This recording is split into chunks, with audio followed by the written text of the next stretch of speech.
guys, and we are back. This will actually be part 5, and this will be of my horror movies, or like my scary movies. I wouldn't even say like horror, scary.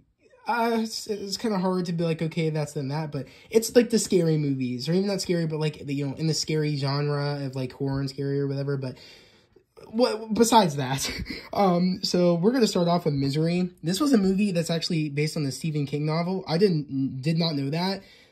This, of course, has, James Cain, and it has Kathy Bates. This movie, if you want to talk creepy, this movie is that movie. Kathy Bates in this movie is the pinnacle of scary stalker, because he, Stephen, James Cain plays an author in this movie. If you read the book or whatever, but he plays an author in this movie, and there is this crazy lady that is literally like stalks him, is a big fan of him, and ends up being him. He gets captured and crazy shit ends up happening. That is this movie. This movie is scary. When I kid you not, I was like, wow, but it's good scary. It's like, that's really good depiction of a Stephen King book. That's really great. If you've never seen Misery, it's a definite must watch. It's great. Just dude, look at this freaking cover. That's one of the scary parts that happened in this movie. Look at this cover. Look at that. That is disturbing. This movie is good, though. Definitely recommend watching this. Watch it. Misery. It's really, really great. Next movie, we're going to be talking about Get Out. I feel like Get Out is the pinnacle of great horror storytelling. It's just great. It's great. It's a great scary movie. Not many people might think this is, like, scary, but from a black man's perspective, it's scary. Like, the concept of, oh shit, and I feel like this could possibly happen, it's scary. And that's why I love how Peele actually made this. Jordan Peele. And again, like I said previously in the in the comedy section of things with Keanu, Jordan Peele has done some amazing things when going from comedy to horror. And I kid you not, this is the best scary horror movie ever. Ever. Like, I'm sorry, people might give it to The Conjuring with James Wan's Conjuring movies. I don't think those are scary. I think those are kind of, like, goofy. I just don't find them scary. I just find them, like, goofy. But I'm telling you, this movie was very freaky and weird. And I love this movie. There's a reason it's certified fresh. Like, this movie, I feel like, is so also, like, people know it and people like it. But I feel like it's so underrated because people like Us more than this. And again, that's another movie that Jordan Peele has done. I did not like Us nearly as much as I'd like to Get Out. Like, Get Out is so freaking good. It is so good. I love this movie. And it's still, like, in casing, I think. I've opened it before. But I love this movie. It's so great. This is definitely up there. And I think soon I might do, like, my top favorite scary movies I might do soon. But, like, this is it. Like, this movie is so great. And I feel like, how could you put Us over this? Us was nearly not as good as this. This was perfection. I would love to see a sequel to this, too. I think Us is actually in the same world as Get Out, I think, if I'm correct. I think Jordan Peele said something about that. But the way his horror, like, the way he sees horror movies and sees scary movies, like, his picture of how he sees horror movies is really awesome when you get into the mind of him and when he makes movies like this. It's genius. Great movie. Go check it out. The next movie we're going to be talking about is Lights Out. And I kid you not, people don't even know, and this is by James Wan. People don't even know how great this movie is. If you want to talk scary movie, this is that movie. Lights Out got me fucked up and got me, like, hella emotional in this movie. This movie is good. I'm telling you, this beats Conjuring. This beats everything. This, and like I said, Get Out are my two favorite scary movies. Hands down. Hands down. Like, I kid you not, this movie is so, so good. I kid you not. Go check out this movie. Again, it's directed by James Wan.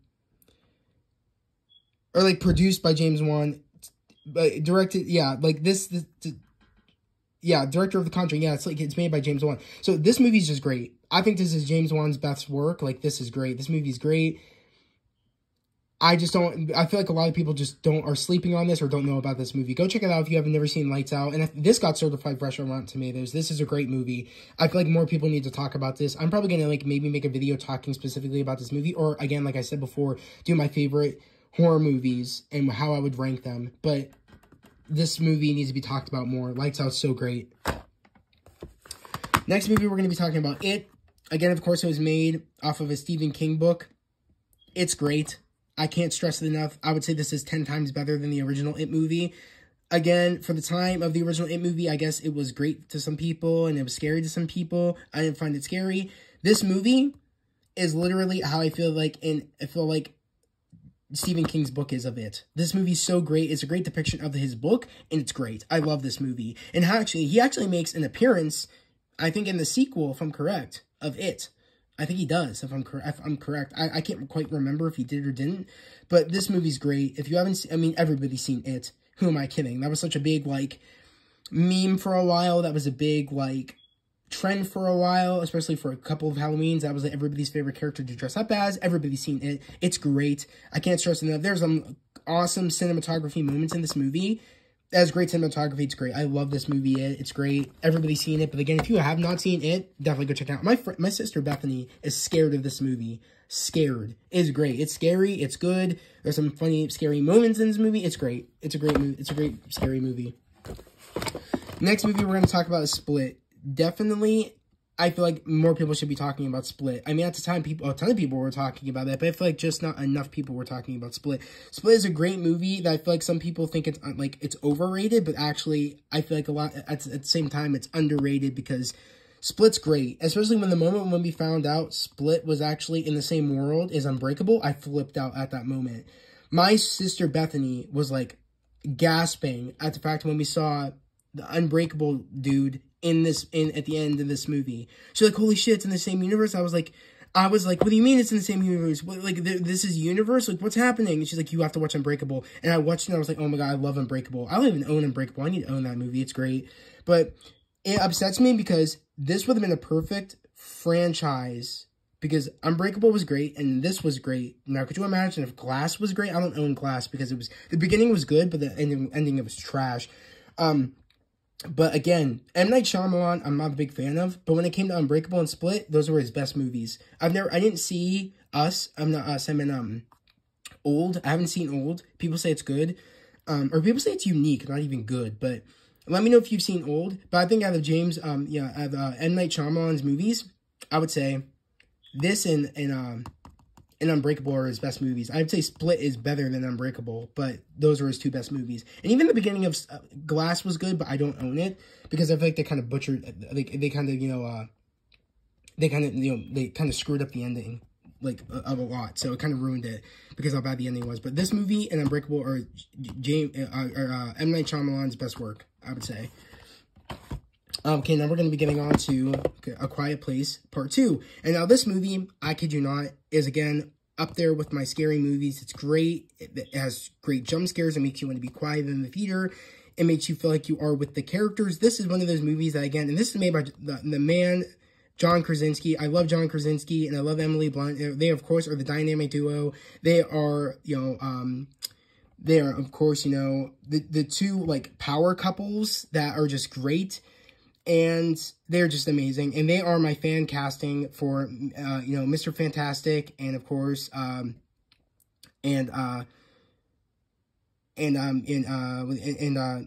Sue Storm. So those are like my fan castings. I want Emily Blunt to play Sue Storm, and I want John Krasinski to play Reed Richards. Those are like my fan castings. And the fact that John made this movie going, like, the guy from The Office, John Krasinski, made this movie is just great. John's had a great career, whether it be him in Jack Reacher, or not Jack Reacher, what is it, Jack Ryan. I love Jack Ryan, and to find out they're actually making a Jack Ryan season 3, I'm super excited. I cannot wait. But, I was so happy when I found out that he was making a sequel to A Quiet Place. And when, in Quiet Place, first one was so successful, and the second one was so successful, they're both certified fresh. And I feel like this sequel, to me, beats the first one. I love the explanation of how the alien creatures came to Earth, and and like seeing the beginning of how it happened, and it was just great the way he did it, especially the one shot he did was cool too in the beginning of this movie. It has great cinematography. This movie is just great. I cannot wait to see more work from John in the future, and I'm really, really hoping the news we found out recently of him, like there's rumors that have been, there are possible rumors that have been true of him actually, he has already been cast as Mr. Fantastic, Reed Richards. So I am hoping that is true. And apparently what I've been hearing is that there's going to be 2 known big actors in the movie, and then there's going to be 2 unknowns in the movie. And I'm hoping the 2 big, actors are going to be, of course, John Krasinski and Emily Blunt to play Mr. and Mrs. You know what I mean? Like Mr. and Mrs. Storm. So I'm hoping that happens. I'm really, really, really hoping that happens. That that they both play Sue Storm, and of course, Reed Richards. I'm really hoping. I'm really hoping.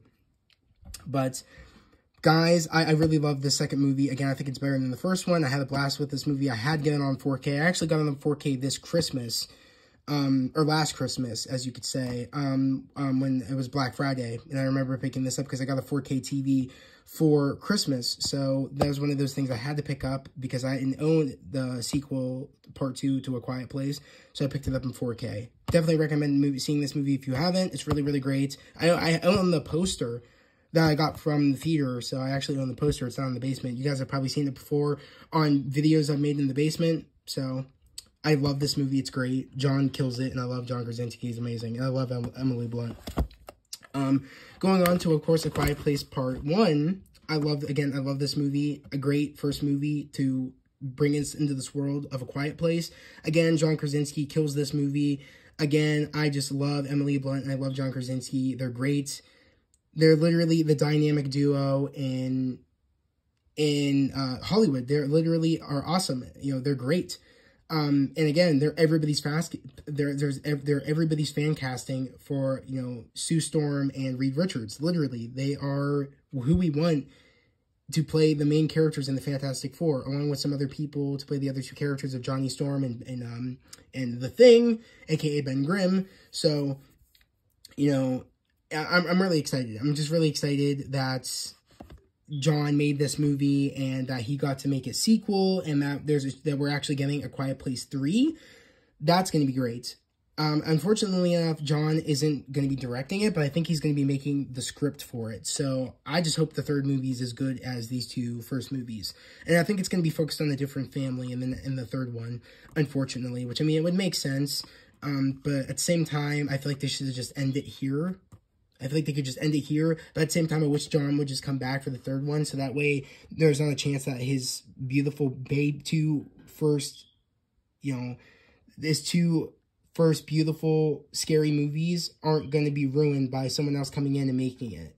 Because that would make it like almost like it's like a franchise that he's starting, and it's going to kind of get ruined if whoever comes in next is going to make it, and it's not going to be good. I just really wish he would just come in and make the third movie, and then that would be it. But you never know, the third movie might be good. Okay, we're going to be talking about Scream 4. This is something I feel like that's so underrated. People hate Scream 4. I love Scream 4.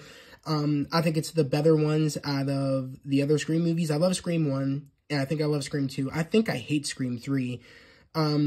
Alright, I don't like it as much, but I'm gonna be honest, all the Scream movies are pretty damn good. I love the first one, and I love Scream 4. Those are, like, my 2 favorites.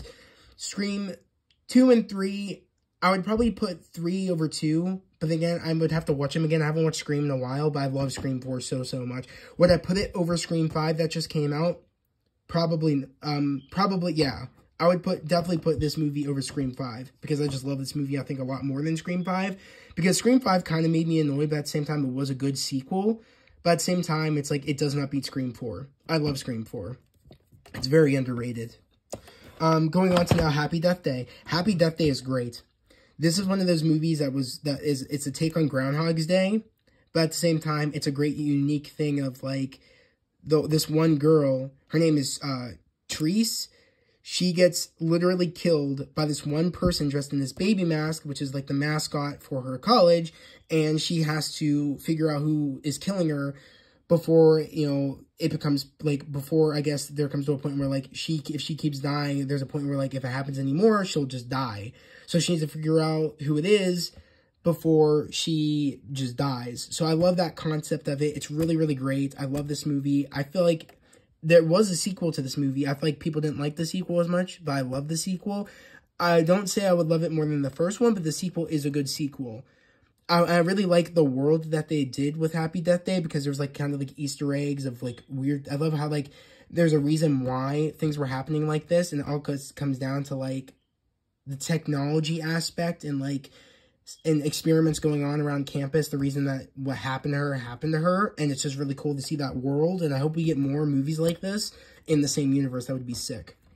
But, guys, that is it for my kind of like scary movie section of movies. Now we're going to be going on to, I think, part 6, and that will be my franchise movies. So I'll see you guys in a bit, and I'll see you guys in 3, 2, 1. I'll see you guys in a minute.